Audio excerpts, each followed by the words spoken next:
todos los amigos, estudiantes de medicina, residentes, médicos y público en general que tengan la oportunidad de ver esta grabación que estamos realizando hoy, 23 de julio del 2009, al doctor Orlando Salich Sotomayor.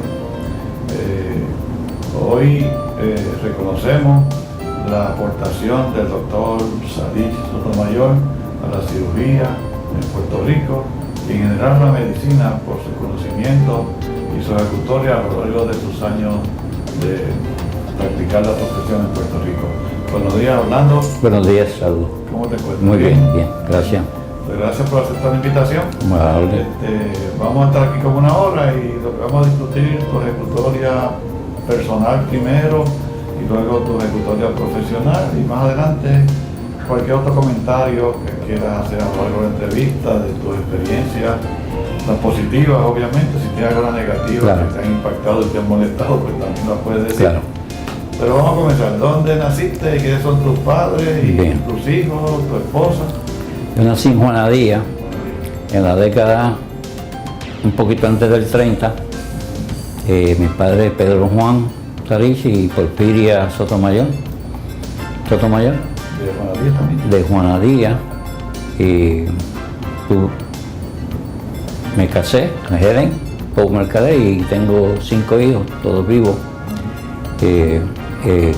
Asistí a escuelas primarias en Río Cañas, donde yo nací, cerca del río de Calabrado del Cuamo, que es famoso en la historia de la guerra hispanoamericana, que quizás mucha gente no lo sabe, porque allí las huestes del general Miles establecieron el primer hospital militar en Puerto Rico de los americanos y donde traían los heridos, inclusive Martínez Illescas, que es el general español que murió en la batalla de Asomante. No vamos a seguir en eso porque no vamos a consumir el tiempo. Sí. Y estudié escuelas primarias y luego en la Universidad de Puerto Rico. En la Universidad de Puerto Rico estuve del 1943 al 46.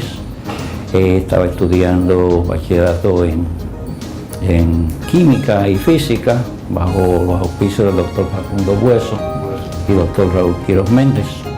Y lo menos que yo tenía en mente era estudiar medicina, pero pasa que en el tercer año de estudio el doctor Quiroz Méndez se me acercó en un momento dado y me inquirió que si yo quería ir a la Academia de Anápolis, porque había un sitio para un puertorriqueño que el doctor Fernández, que era el comisionado presidente, había solicitado a través de la Fortaleza.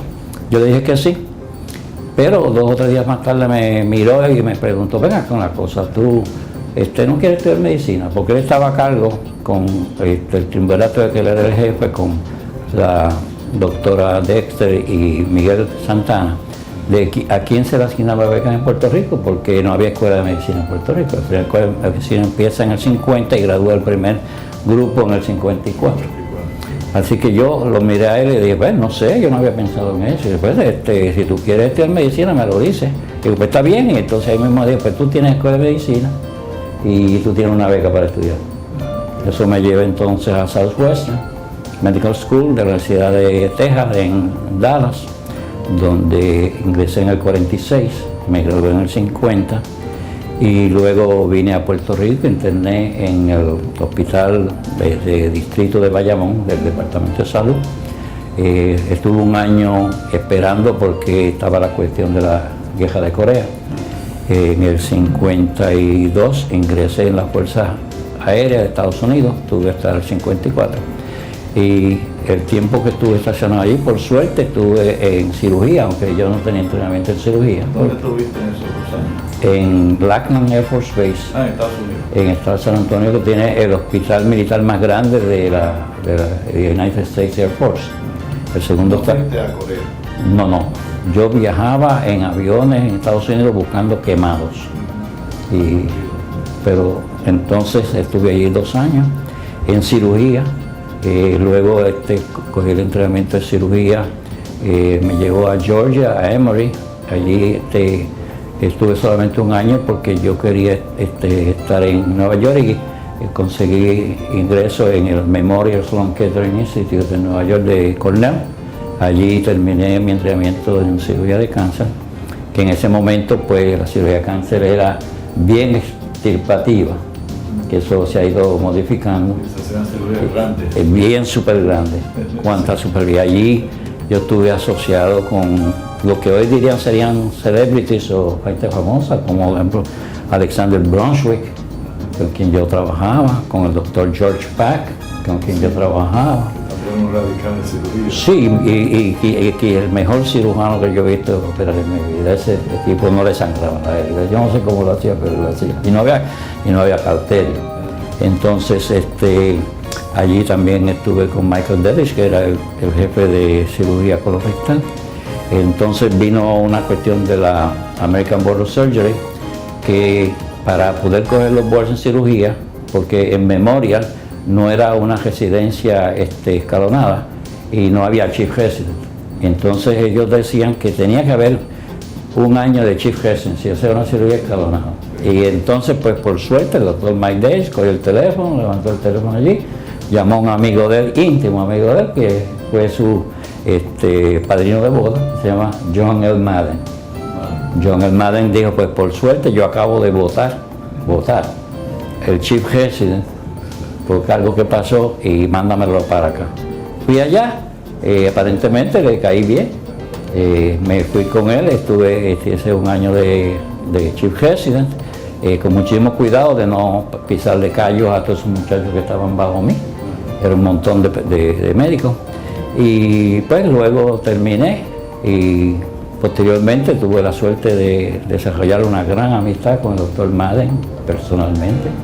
Y eso me llevó a través del doctor Madden a conocer muchísimas luminarias de cirugía de Argentina, de España, de internacional, porque el doctor Madden era una figura nacional e internacional.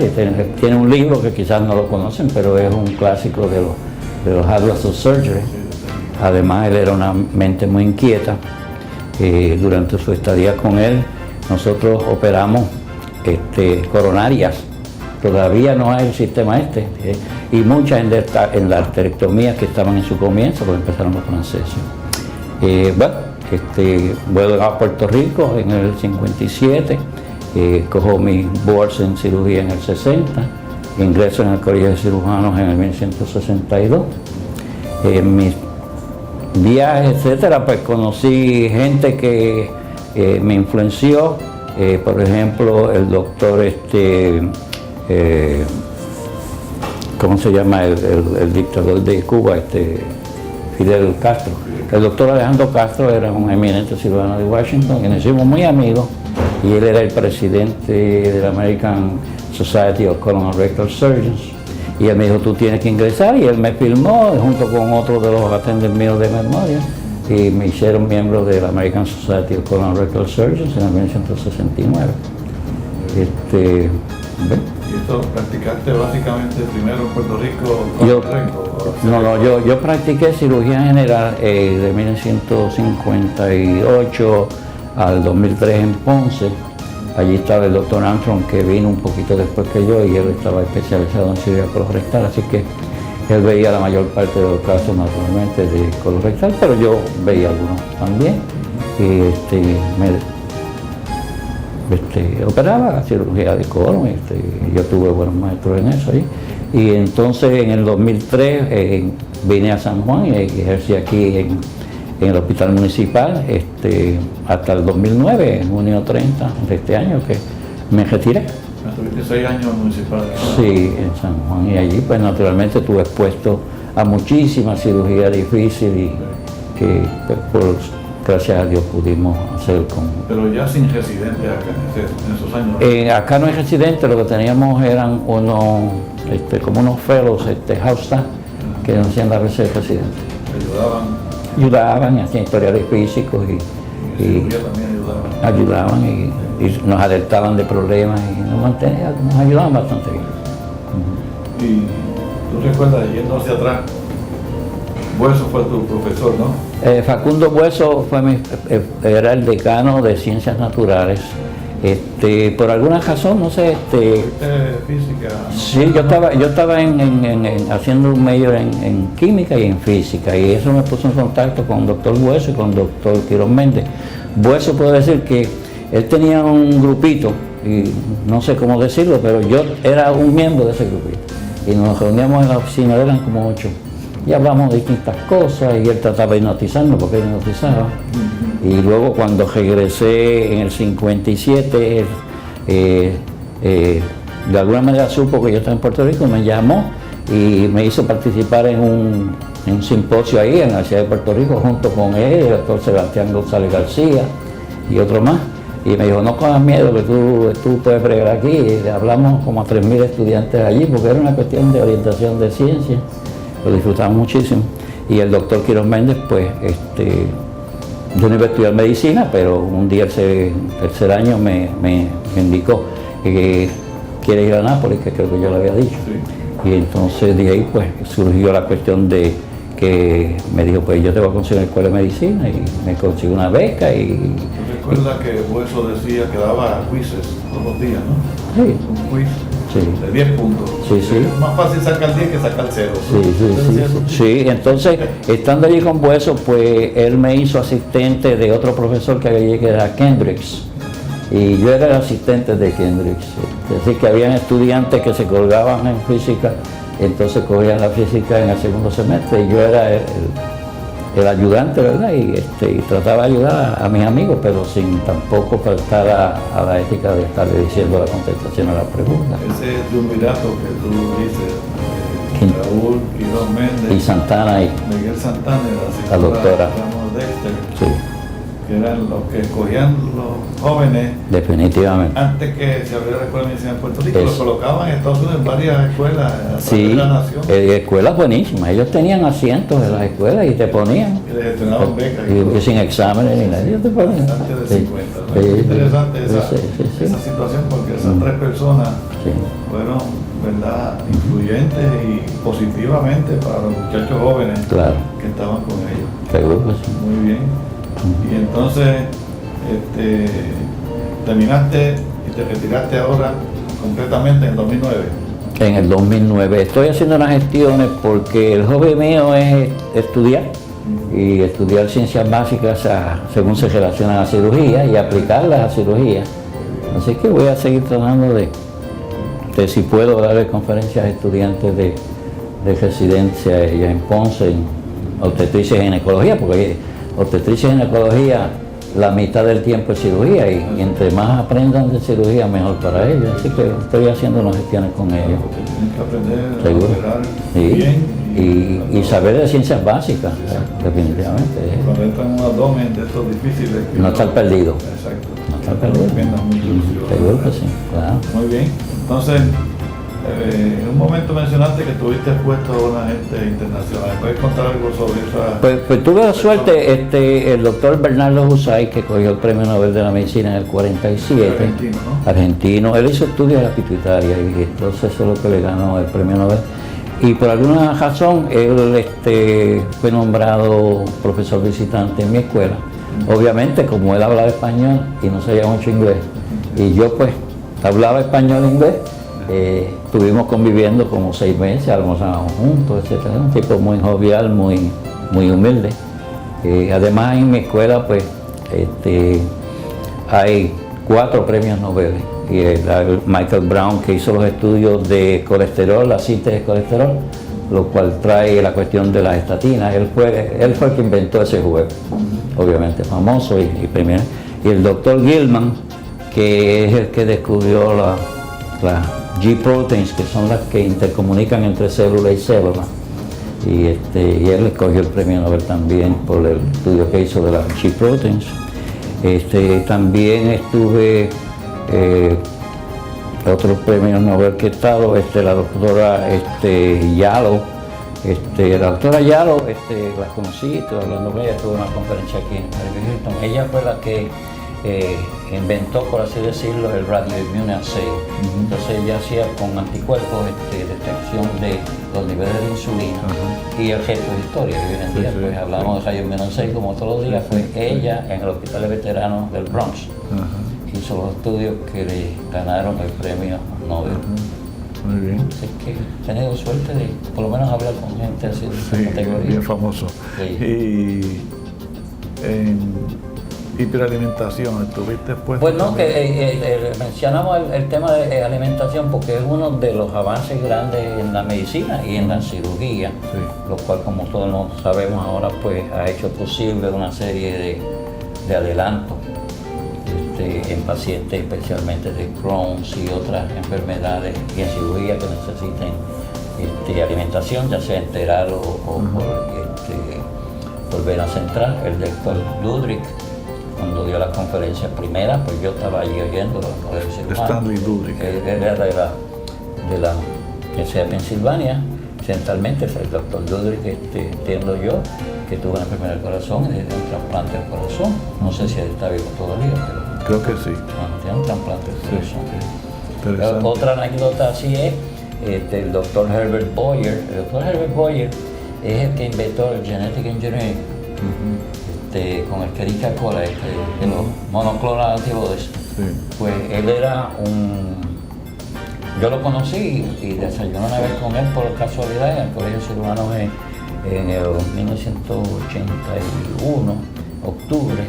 Él dio una conferencia sobre el tema y luego vino a la cafetería. La cosa era que estaba en la cafetería, se sentó al lado mío con unos maones y empezamos a hablar y él me explicó todo de cómo fue que hizo la cuestión con la bacteria Escherichia coli. Muy bien. Que como ustedes saben, las bacterias son una factoría de proteínas. Eso es lo que todos sabemos de las bacterias, proteínas. Sí. Y usualmente él le cambiaba el genoma de la bacteria para que produciera un tipo de proteína, por lo tanto es mono. Y como era un clon, era monoclonal. Y de ahí viene la cuestión monoclonal, genética La engineering. palabra, sí. Sí. De hecho, él me sugirió que lo de comparación en la compañía que iba a salir en octubre. Yo puse una orden, no se pudo dar, salieron a 35 y cerraron a 105. Y luego pues no pude entrar nunca, él se volvió multimillonario. Muy bien. Y entonces, ¿qué tú me cuentas de lo que tú preferías hacer? Hacías de toda cirugía, pero hacías también colon y recto. ¿Y qué experiencia buena tú recuerdas que has tenido con esa práctica mientras estuviste en Ponce o acá en el municipal? Pues bien, ¿Qué resaltas? yo tenía que hacer pues, cirugía general, o sea, tiroides, paratiroides. Cuando yo llegué no habían cirujanos torácicos y yo me acuerdo pues quizás uno sin el entrenamiento y quizás un poquito atrevido, pero no había más nadie, pues el paciente se muere, tú tienes que bregar. Sí. Y yo tuve que intervenir con fístulas traqueosofágicas congénitas, Niños. pero acordándome de los escritos y los trabajos de Cameron Hyde, de Ann Arbor, ¿verdad? Que no tenía fresco en la mente, pues él repetir lo que él hacía y yo hice 4, las primeras 2 se murieron, las últimas 2 en marzo del 1968 sobrevivieron y están vivas. Una de ellas vino una vez a la oficina cuando tenía 22 años a saludarme, es una gran satisfacción, ¿verdad? Sí, eso sí. Esa es una experiencia.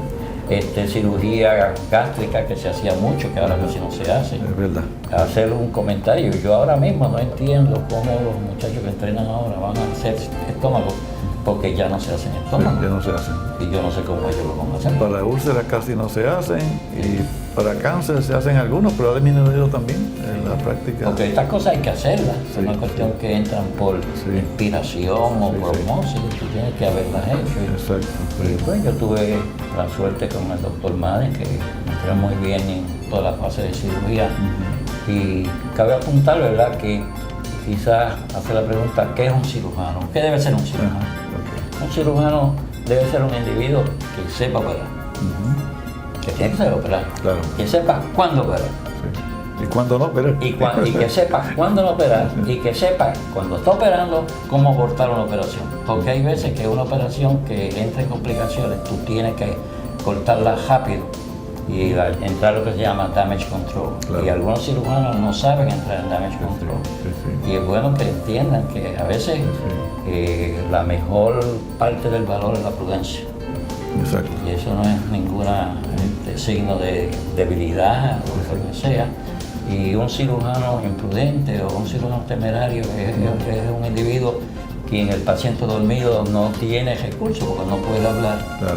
Y el paciente dormido solamente tiene dos maneras de protestar. Una es sangrando, que demuestra la incompetencia del cirujano, y la otra es poniendo su cianótico, que demuestra la incompetencia del anestesiólogo. Sí. ¿No puede hacer otra cosa? Claro, sí. Eso es verdad, sí. Y para esa época que tú llegaste a Ponce, de los cirujanos que estaban allí o que practicaron en Ponce, que fueron muy reconocidos, que ya fallecieron. ¿A quién tú recuerdas de Ponce Sí. que es reconocido como cirujano? Pues cuando en aquella época? yo llegué allí, estaba el doctor Costa Direx. El doctor Costa Direx, Jaime Costa. Jaime Costa Direx, era un cirujano cuyo padre era cirujano también. No tuvo el entrenamiento formal, que desgraciadamente esos cirujanos en esa época no lo tenían. Pero entonces él fue a Argentina y cogió con Finoquieto allá estudios de cirugía torácica, y fue a Filadelfia con Bailey. Bailey fue el primero que hizo las cirugías mitrales en Estados Unidos, que metía el dedo y hacía la fractura de la Comisurotomía. de las comisuras de la válvula mitral. Yo tuve la suerte, ¿verdad?, que me permitieron meter mi dedito por el área y romper. Yo rompí mi training, válvulas, ¿entiendes? Y las válvulas cejándose. Eso es una experiencia No había bomba todavía para aquella época. No, porque entonces lo que se hacía, lo más que se hacía, que vino el grupo de Montreal con la cuestión de la hipotermia, que lo bajaba a 28 grados, y te daba un periodo de que paraba el corazón de 20 minutos. Hacía una incisión y le había hecho ya un first string al aurículo, cosa que trabajaba rápido y quizás cejaba algún tabique perforado a la ligera en 20 minutos. Y cejabas y levantabas la cuestión de bolsa de tabaco, ponías una pinza, bla, bla, bla, y ahí terminaba la operación. Luego vino la cuestión de la corporeal circulation, con el doctor Gibbon, ¿verdad? El maestro. Yo tuve la oportunidad, la suerte de conocer y comer con el doctor Guión, porque él era compañero de cuarto del doctor William Helpy de Ponce. Los dos estudiaron en Jefferson, y en Caribe Hilton yo lo conocí con el doctor Helpy. Así que tuve esa suerte también.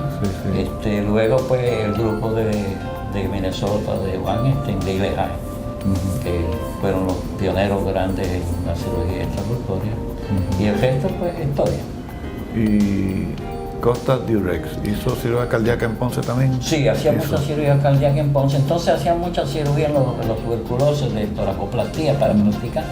Entonces cuando yo vine, ya el doctor Sala había llegado en el 51, que tenía training formal en cirugía, muy buen cirujano, muy meticuloso. Luis Sala, sí. Entonces pues, ese era el único cirujano realmente como era el doctor Kirikini, que Carlos Kirikini era el otro. Hacía cirugía, pero no tuvo entrenamiento. No había tenido. Pero un hombre muy prudente, muy correcto, y hacía su cirugía, hacía muy bien. Seguro, de forma segura, sí. Bueno, tenía sus limitaciones. En otras palabras, en Ponce había un fenómeno que siempre posteaban los casos para gastrectomía. Yo nunca vi una gastrectomía. La primera gastrectomía que yo vi fue cuando el doctor Sala llegó. Los cirujanos anteriores posteaban para gastrectomía y terminaban con una gastroenterotomía. No hacían resección en realidad. No, por alguna razón. Y ahora yo entiendo por qué. Sí. Y los pacientes se lo agradecen también. Sí, es verdad. Sí. Y ahora pues hay varias operaciones, esa es una de ellas, que los residentes no están expuestos.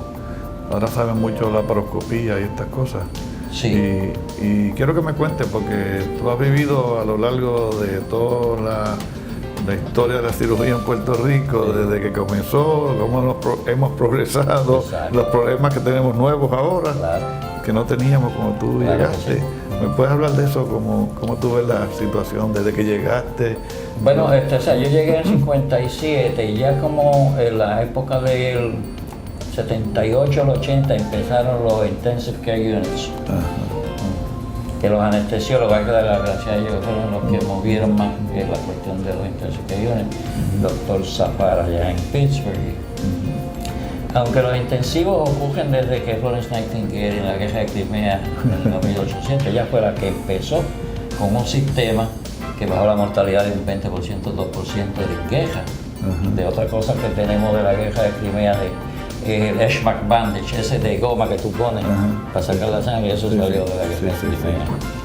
Pues entonces en el 50 y pico empezaron las movidas del ISCU, el cual culmina ya para 80 y ya, pues hoy en día todo el mundo tiene hospitales. Todos los hospitales tienen su unidad de intensivo. Gracias al anestesiólogo por muchos de los adelantos de los instrumentos, pues vienen de la cuestión de mandar los satélites y mandar los hombres a la luna con la miniaturización, pues se percola y en cirugía y tenemos los oxímetros y tenemos los otros instrumentos que facilitan a los anestesiólogos, a los médicos en intensivo, ser mucho mejor médico. ¿Tú recuerdas que antes el anestesiólogo cuando iba a intubar a un paciente tenía un momento de incertidumbre y está asustado porque no sabía si el paciente estaba oxigenando o no? Ahora es bien fácil, es más cómodo para el anestesiólogo que tiene el oxímetro, está 100% de oxígeno, pues mire, lo puede intubar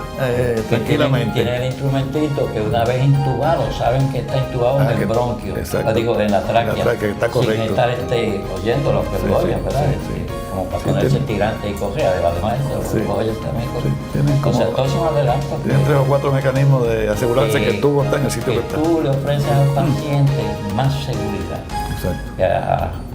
Cabe apuntar lo que se llama cuando tú entras al paciente, ¿cómo que le llamamos a eso? Que hacemos un time out. Time out, sí. Pues hay dos cosas. El timing, que es quizás más importante que el time out, y no se habla del timing. El timing es que tú te reúnes con el anestesiólogo y le presentas al paciente, le da, él le dice todo eso, entonces el anestesiólogo entrevista al paciente y llegamos a un entendido cuál va a ser la mejor anestesia para ese paciente, si hay sangre o si no hay sangre. Porque en el time out solamente tú lo que haces es identificar que el paciente sea el paciente correcto y la extremidad que tú le vas a operar sea la extremidad correcta, pero el timing hay mucho más información fisiológica y del paciente. Sí, se debe hablar si hay que dar antibióticos. Y entonces si se le dio antibióticos preoperatorios, que no tenga leucocitosis, que no tenga todas fiebre. las cosas que sean relevantes al procedimiento, cuánta pérdida de sangre tú crees que vas a tener, si va a estar sangre, presentarle el nombre de todas las que van a trabajar contigo en una sola operación, que el paciente lo vea, que lo pone como un sentido, le da un poquito más de tranquilidad. Para él todo es... Otra cosa importante, que tengamos todos los instrumentos que se necesitan para ese procedimiento, que no tengan que necesitar. Porque lo triste es una laparoscopía y cuando tú ves no tiene el instrumento de poner los clips. Sí, exacto, sí. Y eso no es permisible bajo ninguna circunstancia. Sí, exacto. Y entonces, ¿cómo tú ves en general la práctica de la cirugía ahora? Obviamente hemos progresado en muchas cosas, pero hay otras cosas que son no tan buenas. ¿Cómo tú evalúas lo que tenemos? O sea, tú estás diciendo que es una cuestión multifactorial. Entre los factores entran ahora los planes médicos, personas que nunca han ido a una escuela de medicina no solamente dando opiniones, sino haciendo decisiones que afectan la salud de los enfermos a base de costos. De parte administrativa, pues. De parte administrativa y no administrativa, basadas en lo que llaman unos guidelines.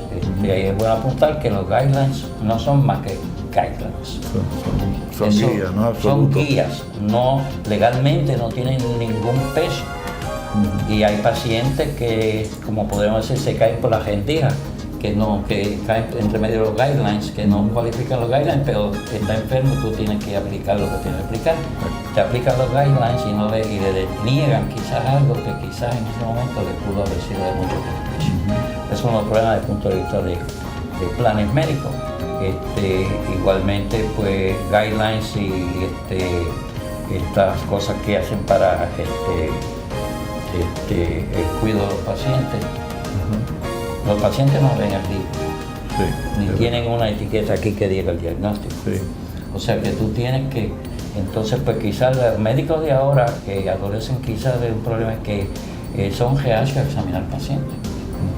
Y ellos hacen decisiones a base de EKG, de placa y pecho, CT scan, sonografía, laboratorio, y quizás que miraron al paciente pero no le tocaron el vientre para ver qué está transformación.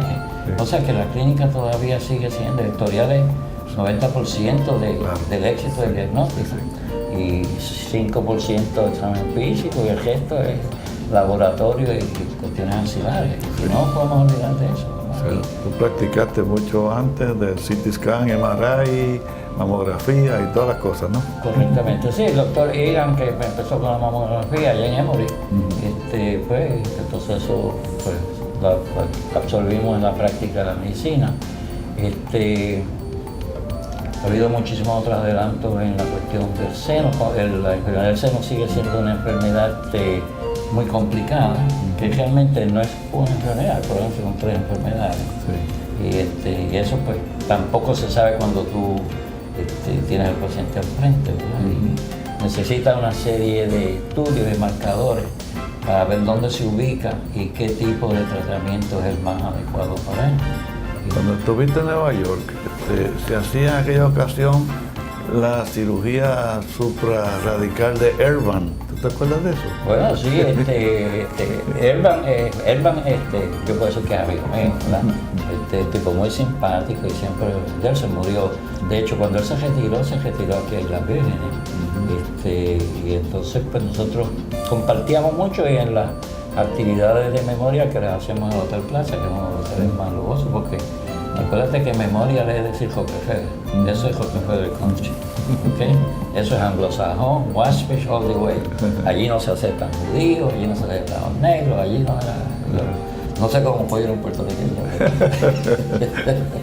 Pero yo estaba muy bien con ellos y Ervan y yo pues nos llevamos muy bien y compartimos mucho. Yo le ayudé a él en varias ocasiones. Sí.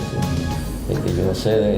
Eso de la supraradical mastectomía. Sí, que le sacaba un pedazo de la pleura de aquí de la costilla, basado en una teoría de un tipo que se llama Handley, que fue el que describió la internal mammary chain in relation to breast carcinoma and spread.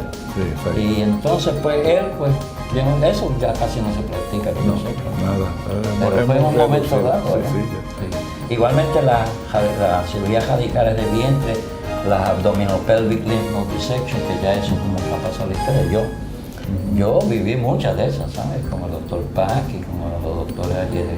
Y en tiroides, que antes también se hacía radical de cuello de inicio, ya eso también se eliminó. Bueno, en tiroides yo tuve la suerte que el doctor Hayes Martin, que quizás es el fundador de la cirugía de cabeza y cuello, pues fue mi maestro y yo me incluí muchas veces con él.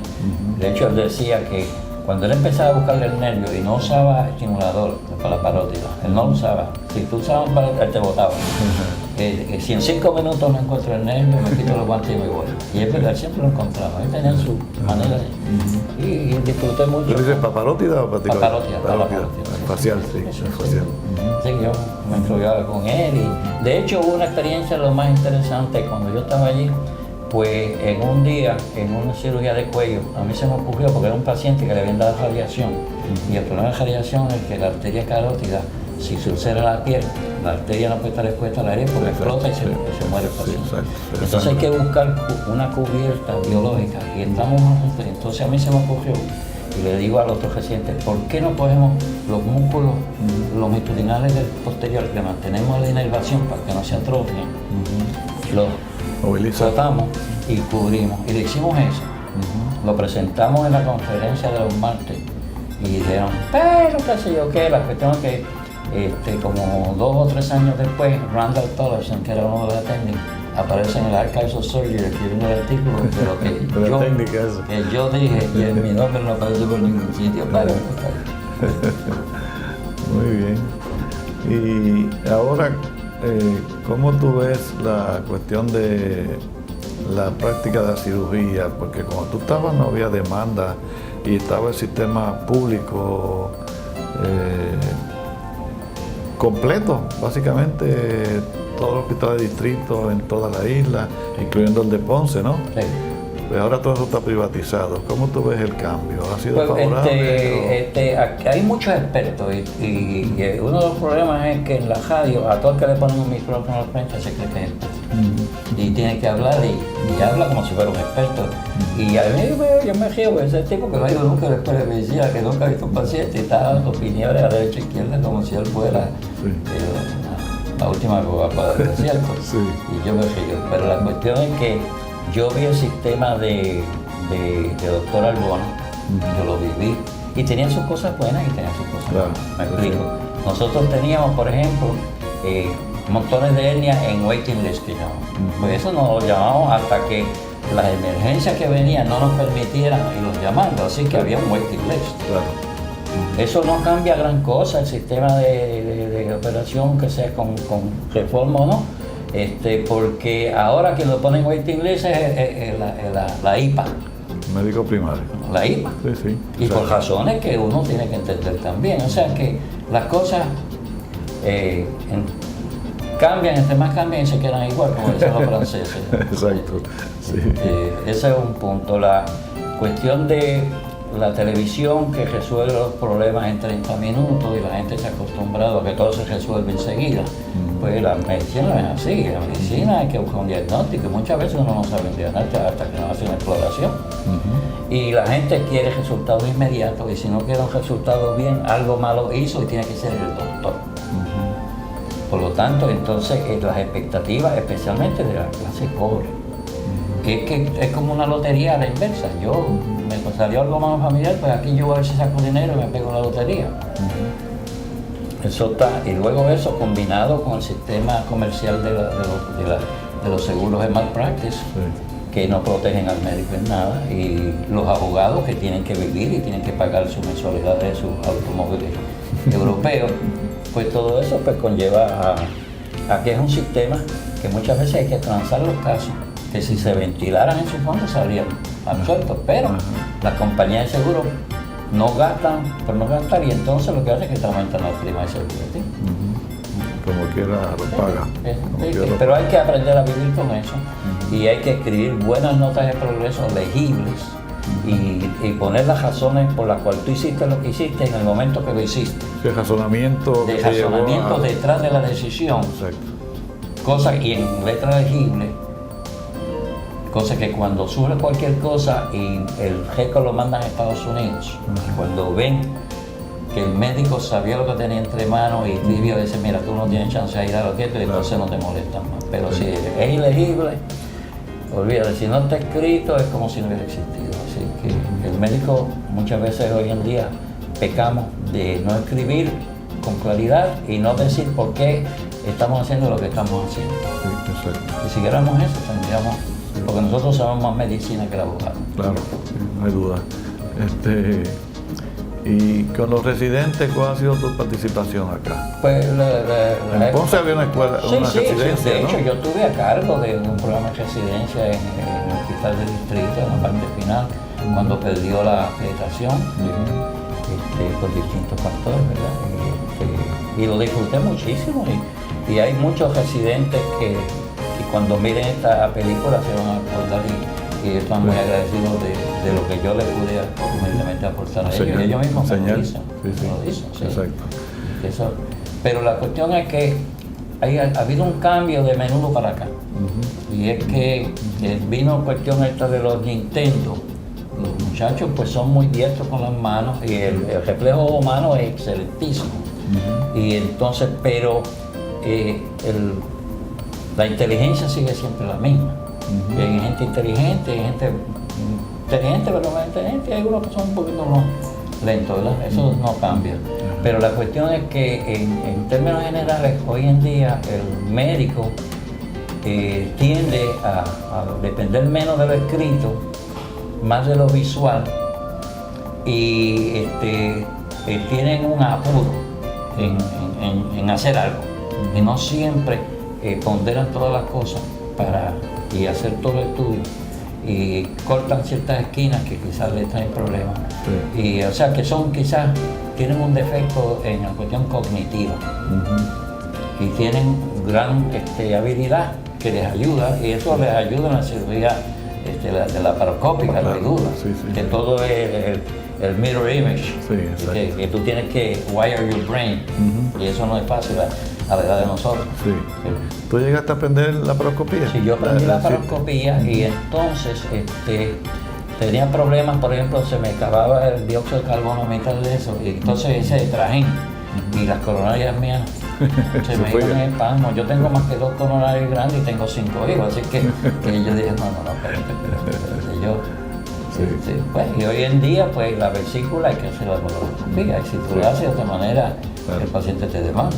Sí, no va donde ti, no va donde ti. No va donde ti realmente, No, sino, no. sino Pero hay ciertos casos que necesitan que tú palpes, hay ciertos casos sí, que tú claro. necesitas, y además la laparoscopía, si hay un cáncer escondido, sí, exacto. pues tú le sellaste la vida a ese paciente, pero Exacto, cuando claro. quitas la de eso se riega por todos lados. Exactamente. Así que Sí, tiene sus sí. pros y sus contras, y hay que Sí, pensarlo.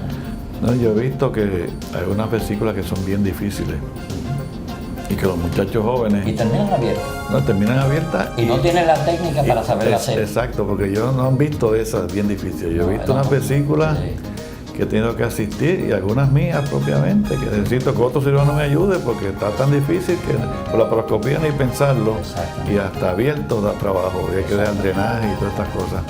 Y te iba a preguntar, ¿tú sigues en contacto con la Escuela de Medicina de Ponce? Porque hay un movimiento para ver si ellos hacen una residencia en cirugía. No, porque en la Ponce. residencia en cirugía sí estoy en contacto, porque es con el Hospital San Lucas, donde yo fui jefe de cirugía por muchos años. Y ya estamos en conversaciones para yo estar con ellos también, un poquito que nos pueda ayudar. Y entiendo yo que va a ser del Hospital San Lucas, con sede en San Lucas, adscrito a la Escuela de Medicina. Para cirugía. Para cirugía. Porque allí en San Lucas tienen medicina, yo creo que tienen pediatría, porque tienen un buen sistema de NICU, de los mejores sistemas de NICU en Puerto Rico, era el Hospital Distrito de Ponce, que lo tiene San Lucas. San Lucas ahora. Y entonces, tienen obstetricia y ginecología. De hecho, cuando vienen los inspectores federales, lo primero que ellos buscan es la mortalidad y la morbidad en los neonatos. Infantil. Infantil, porque ahí es el futuro de Estados Unidos, de sus ciudadanos. Y en Ponce, ahora en San Lucas, que antes era el distrito, tienen un excelente sistema neonatal. Ok. Entonces es posible que ese hospital, Sí. unido a la Escuela de Medicina, Sí. creen un programa de Están residencia en en ese cirugía. proceso. Están en ese proceso. Sí, porque nos hacen falta cirujanos. Definitivamente. Tú sabes que la mayoría de los cirujanos ya son mayores de 50. No solamente eso, sino que muchos de los muchachos que egresan del sistema aquí universitario no se quedan en cirugía general. Exacto. Se van para cirugía plástica, donde quizás hay mejor remuneración, y se van para otras especialidades.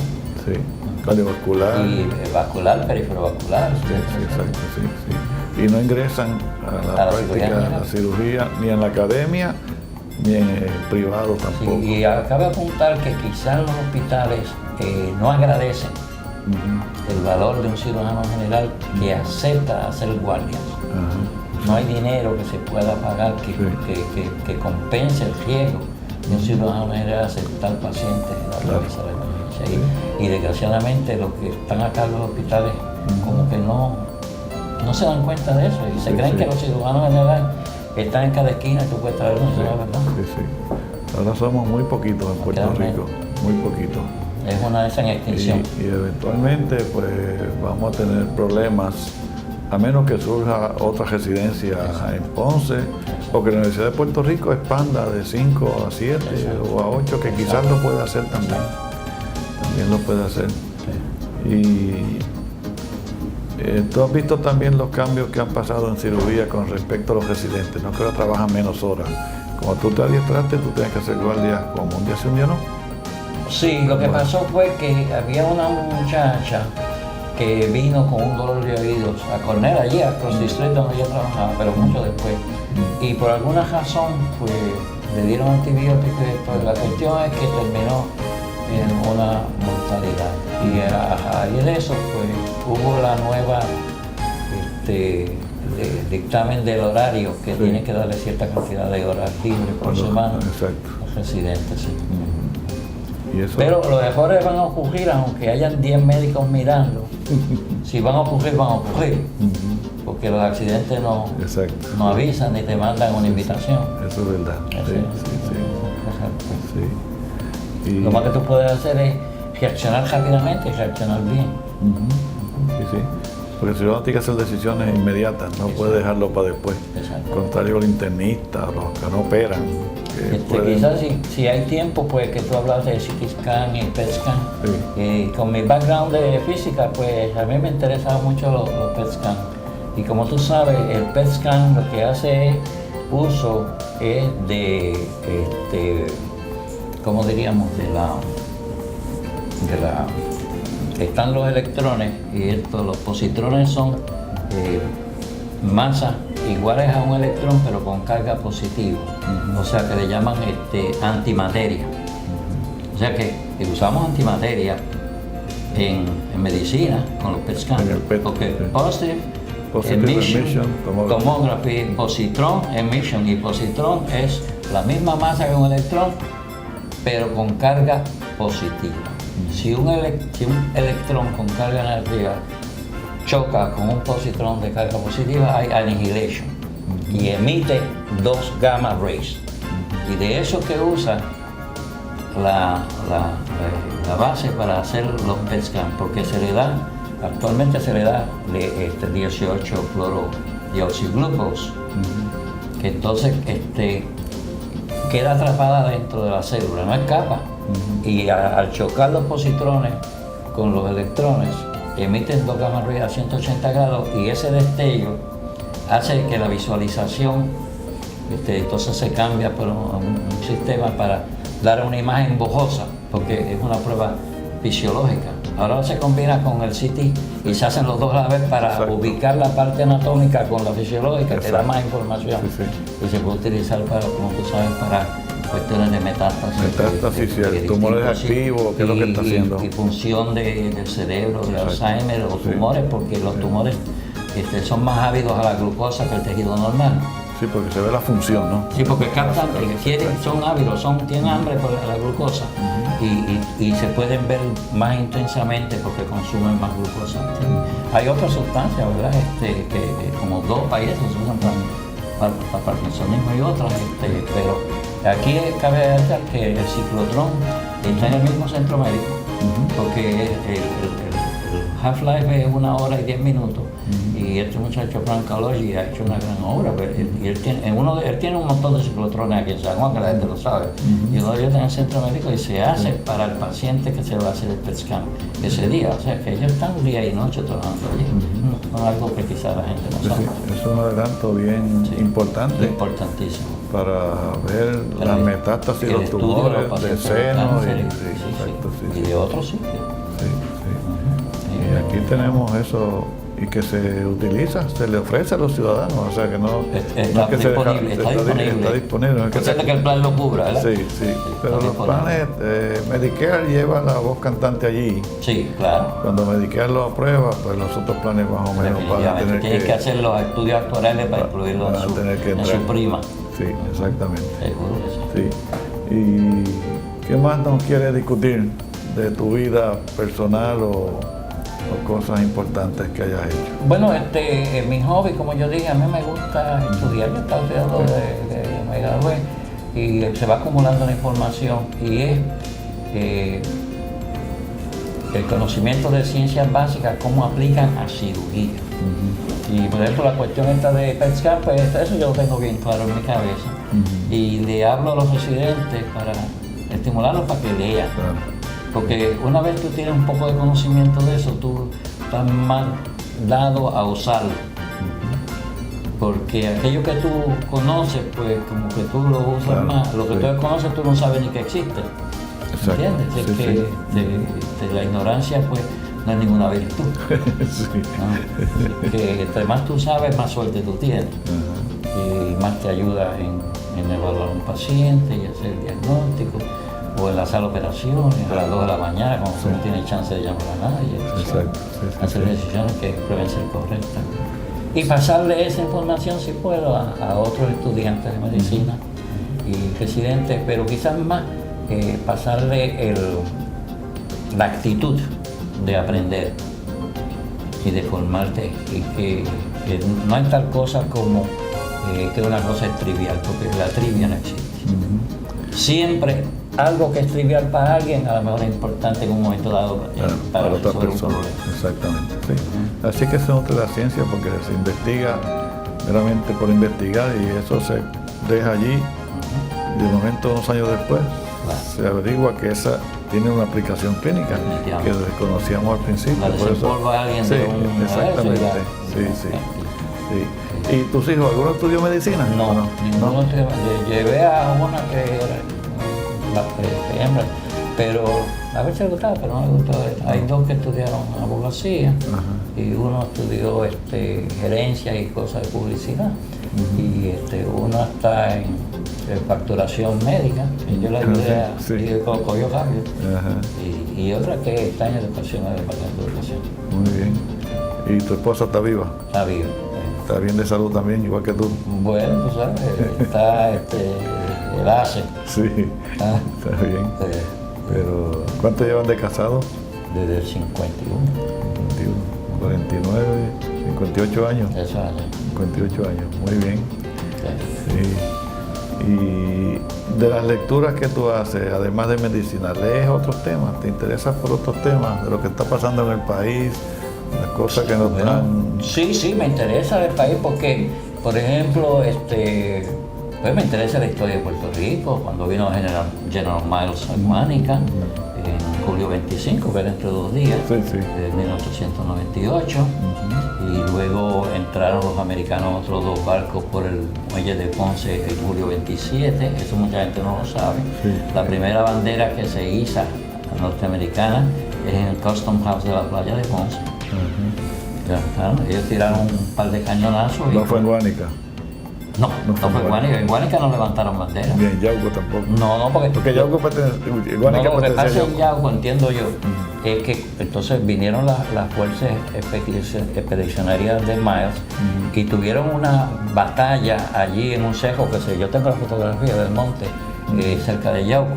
Pero allí no hicieron bandera. Ellos siguieron por una carretera hasta que llegaron a Ponce y llegó el 27 de julio, estaba Miles en la alcaldía de Ponce dirigiéndose a la gente a la Plaza de las Delicias. Ahí fue que hizo la proclama famosa esta, ¿no? De que venían a ayudarnos y tal. No, definitivamente, él era un hombre muy bueno. Él tenía ubicadas sus oficinas en la playa de Ponce, unos edificios viejos que hay allí en la oficina. Entonces a las 4 de la tarde él se venía para el Hotel Francés, que era un hotel donde estaba Sears antes, por la calle Mejor Cajín, y ahí él dormía en el Hotel Francés. Entonces 3 días después de estar aquí, en el casino de Ponce le dieron un baile en honor a Miles. 3 días después. Ponce tenía cable. Entonces era un foco comercial grandísimo, quizás más importante entonces que San Juan. Por muchísimas razones que no discutimos. ¿Es correcto que el papá de Albizu intervino en esa llegada? Bueno, el papá de Albizu vivía en la playa, pues obviamente tenía que haber venido, porque el papá de Albizu era un hombre blanco, alto. Porque era intérprete o algo, ¿sabes? Bueno, es posible, porque era un hombre estudioso, tú sabes. Albizu tuvo un hijo en una señora de color, hay que decirlo, de Monadía. Y que se llama Pedro Albizu, y nació cerca de la gallera de allí que hay en Ponce, una gallera que hay en Ponce allí, cerca del río portugués, de Bucaná, por allí, que son de exactamente donde. ¿Bajo Tenería? Tenería, sí, allí mismo, allí en Tenería. Sí. Entonces Albizu tuvo en la calle Castillo, esquina Virtud, la única oficina, y yo sé dónde es, que tuvo, que practicó un poquito allí la abogacía. Cosas que la gente no sabe de Pedro Albizu Campos. Pedro Albizu Campos era un gran defensor de la cuestión monárquica de España, de la monarquía. Él era monárquico de España, por alguna razón que la gente quiso.